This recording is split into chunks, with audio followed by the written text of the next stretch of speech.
Bom, meus amigos, então Cody Rhodes recuperou o título mundial da WWE, derrotou John Cena, que por sua vez fez uma face turn, e também no fim do SummerSlam tivemos o retorno do Brock Lesnar. Então temos 3 assuntos aqui para abordar de forma resumida, já falei parte disso na análise geral, mas aqui fica meio que um recortezinho da ideia que eu quis passar por lá, especificamente sobre esses acontecimentos. Vou pedir para você deixar seu like no vídeo, se inscrever no canal se você não é inscrito e vamos nessa, ó!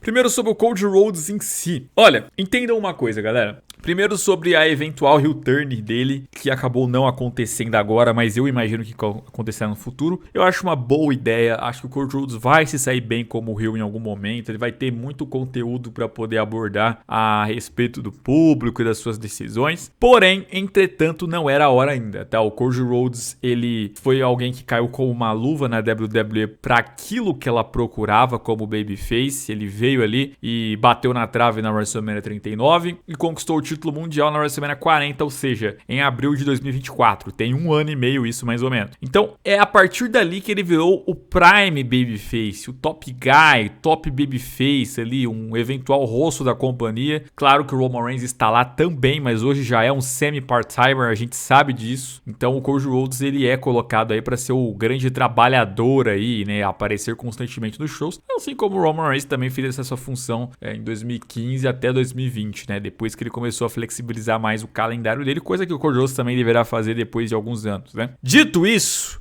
começou agora, cara. Começou agora. Pra já virar heel é muito cedo, tá? Eu acho que ainda tem muito mais a explorar com o Cody Rhodes pra ele ficar como babyface. E tem outras histórias de heel paralelas acontecendo. E aí ia ter mais uma história de heel, sabe? Começa a ficar um tanto maçante. E também fica a pergunta, e aí, quem que vai ser o top babyface quando o Cody Rhodes estiver heel? Se queriam que o Jey Uso fosse esse cara? Porque muito provavelmente seria ele com essa função. Sinceramente, é melhor você ficar com o Cody Rhodes, né? Roman Reigns não dá mais, é semi-part-timer, como eu disse, né? Então, outra coisa que precisa ser colocada aqui é que de longe, mas de longe, não é o problema desse SummerSlam aí em relacionado a essa luta que a gente teve, tá? Cody Rhodes vencer, sim, desculpa, você pode até não gostar dele, você pode até não torcer pra ele, mas de longe não é a pior coisa que aconteceu, tá ligado? Tem muitas coisas que eu já vou falar na sequência, questões narrativas, que é muito pior do que você ter o Cody Rhodes virando campeão de novo. Até porque, gente, começa a se acostumar, tá? Teve muita gente que demorou pra se acostumar com o Roman Reigns, tá? E assim, gente, quando o cara ele vira top guy, ele vai ser campeão algumas vezes, no plural. Ou fazendo um reinado longo, ou ganhando várias vezes o título, perde e recupera. Mas ele vai estar nas disputas principais. Então, você pode não ter querido que o Roman Reigns estivesse lá, mas ele ficou lá. 4 main events seguidos, poderia ter tido até mais se não fosse lá a pandemia.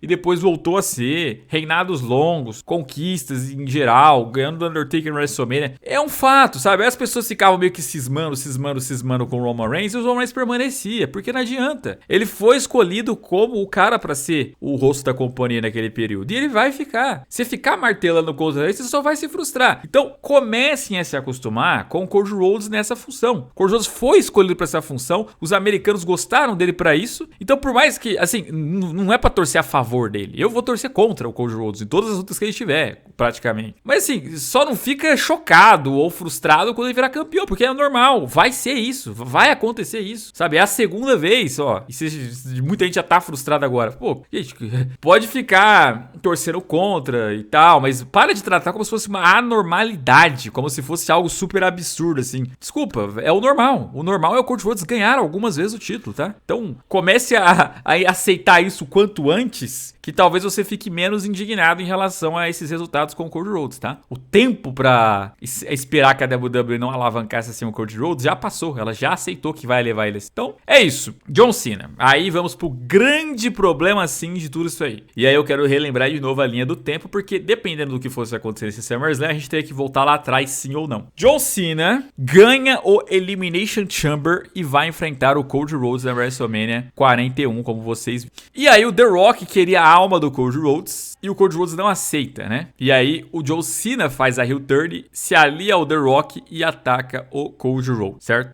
Sai nessa semana passada aí no WWE Unreal que o The Rock só estava lá para poder ajudar a WWE a vender ingressos pro Elimination Chamber. Então, ponto número 1. Como é que os caras utilizam The Rock para construir uma storyline que exigiria a presença dele algumas vezes, sabendo que essa presença dele não estava certa? Na verdade, havia uma grande dificuldade de ela acontecer e eles só botaram um cara no Elimination Chamber para vender ingresso. Mas que ideia de jirico é essa? É problema da WWE isso. O pessoal tá culpando o The Rock, que tem lá suas críticas para receber, mas a WWE é a grande culpada em tomar essa decisão.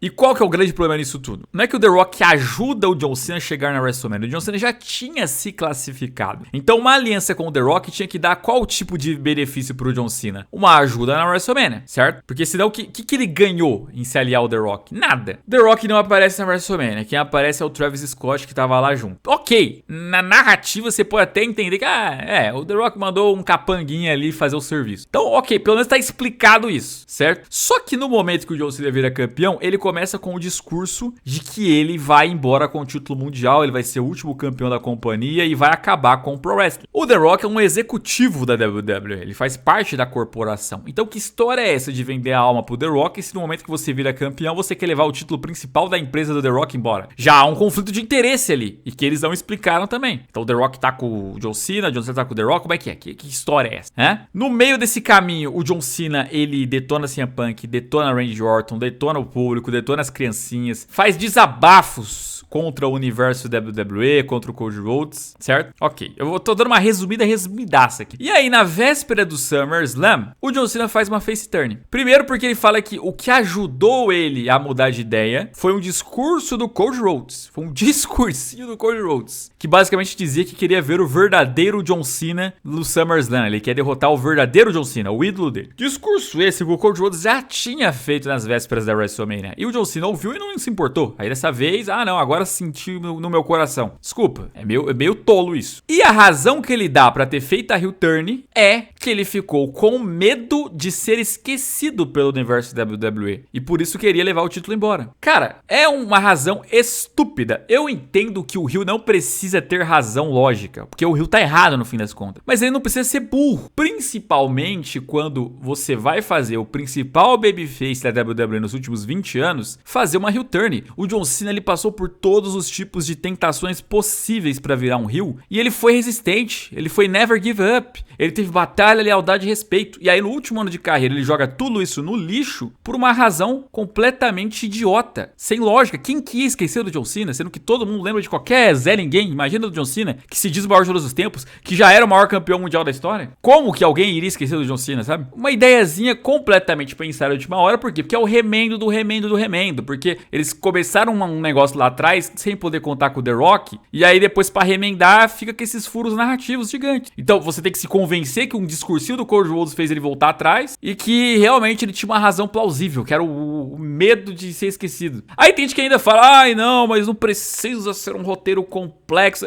Tudo bem, eu não tô exigindo um Breaking Bad aqui, ou K83, mas eu quero pelo menos algo que não entre em contradição. Se você consegue se entreter com Venom 2, fica com o seu Venom 2, com a sua She-Hulk, suas Miss Marvel. Eu quero me entreter com Vingadores e Guerra Infinita. Eu quero me entreter com Spider-Man No Way Home, com Batman Cavaleiro das Trevas. Esse é o entretenimento que eu quero ver. Dá pra você se entreter com coisas de qualidade. Agora, claro que tem gente que consegue dar risadinha de qualquer porcaria, tipo She-Hulk. Aí, meu amigo, aí você pode ficar com seu amor e trovão lá do Thor, Amor e por Trovão. Ok, mas tem gente com um pouquinho mais de cérebro que pra se entreter exige um pouquinho mais, sabe? Exige pelo menos que a luta livre seja coesa. Senão não fica muito melhor que um circo. Você consegue entender isso? Certo? E aí vem o fator Brock Lesnar. O Brock Lesnar, sabe o que é o Brock Lesnar? O Brock Lesnar é aquela cena pós-crédito. Sabe o Venom 2? Aquele filme horroroso. Horroroso. Aí tem a cena pós-crédito do Venom entrando no universo do Homem-Aranha. É esse o Brock Lesnar, sabe? É a cena pós-crédito. Aí você fica, que legal. Você esquece tudo isso e fica animado com a presença do Brock Lesnar. Desculpa, eu não sou trouxa de cair nessa. Até porque a graça do Lesnar contra John Cena hoje em dia seria talvez ser um próximo chefão pro John Cena enfrentar pelo título. Agora Agora, sem valer nada, sinceramente, honestamente, outra coisa é a empolgação com o retorno do Lesnar. É uma coisa que eu não tinha parado pra pensar, talvez. Acho que isso é muito por causa da geração Netflix. Eu esqueço que muita gente começou a assistir WWE agora ou voltou a assistir WWE agora, que tá no Netflix, depois de muitos anos, sabe? Então, pode ser que essa galera esteja vendo Brock Lesnar ou pela primeira vez, ou finalmente depois de muito tempo. Às vezes não via desde a época do esporte interativo, às vezes não via desde a primeira passagem, vai saber. E aí por isso essa sensação, porque eu não consigo entender alguém que estava assistindo WWE constantemente na última década ficar empolgadaço com o retorno do Lesnar agora, sendo que assim, gente, é o quê? É o retorno número 20 do Lesnar. O Lesnar toda hora sumia, porque ele é part-timer,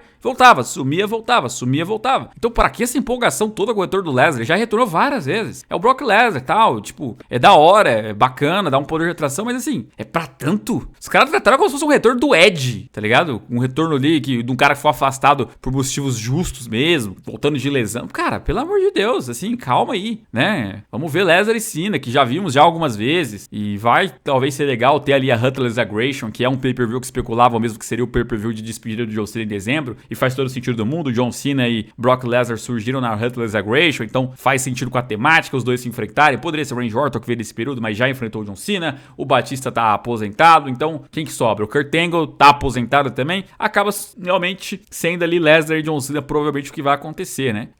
E não julgo, sabe? Se você quer ficar feliz com a presença do Lesnar, se é fã do Lesnar, beleza. Eu só acho assim, foi um pouco a mais essa reação, sabe? Foi um pouco over essa reação do retorno do Brock Lesnar, dado tudo que aconteceu anteriormente, né? Então é isso que eu penso a respeito dessas coisas. Espero ter resumido aqui para você que não viu a análise geral ou para você que viu e precisava de alguns mais outros complementos, belezinha? Um abraço, até a próxima e fui.